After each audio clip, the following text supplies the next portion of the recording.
nên nông lâu sợ rong môi nơi tên mi phan nghề run ra mà ở tam rê nghề vẫn dễ giờ lên dùng tên heo rồi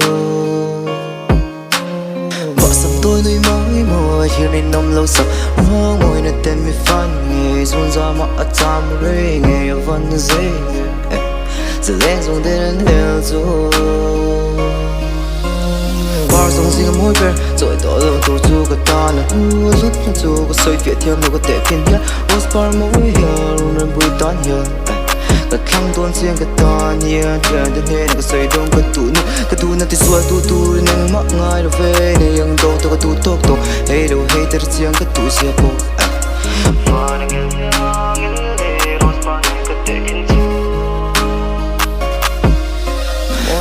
tôi đi mỗi mùa chiều nên nông lâu sợ rong môi nơi tên mi phan nghề run ra mà ở tam rê nghề vẫn dễ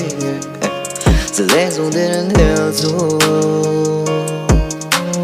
vợ sắm tôi đi mỗi mùa chiều nên nông lâu sợ rong môi nơi tên mi phan nghề run ra mà ở tam rê nghề vẫn dễ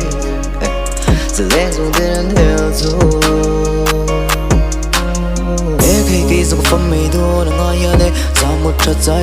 rề là hàng ngày vẫn đang ngồi để trên lung lên in đằng ngói muốn lệ ni thì có chơi theo lối tu đã xuân cái này tội thế có thật tội luôn thật tội luôn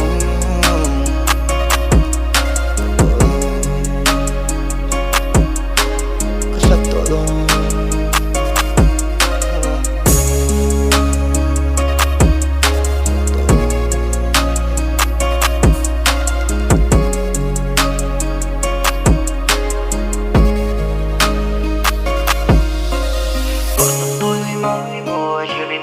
sợ rong môi nơi tên mi phan nghề run ra mà ở tam rê nghề vẫn dễ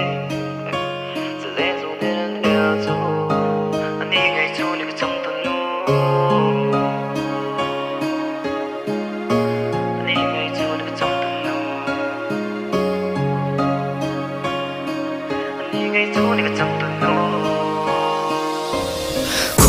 cái nghề từ lâu xoang tự tìm rêu và là chung lưu hay dầu thấy người riêng cái thế lâu cũng có là quan thế dùng bộ tội har nghề tu thì cái ta đã para vui lại dù cái ton rồi lâu la cái ton lấy ngưng ngọc qua về cho đi rồi lâu la cái ton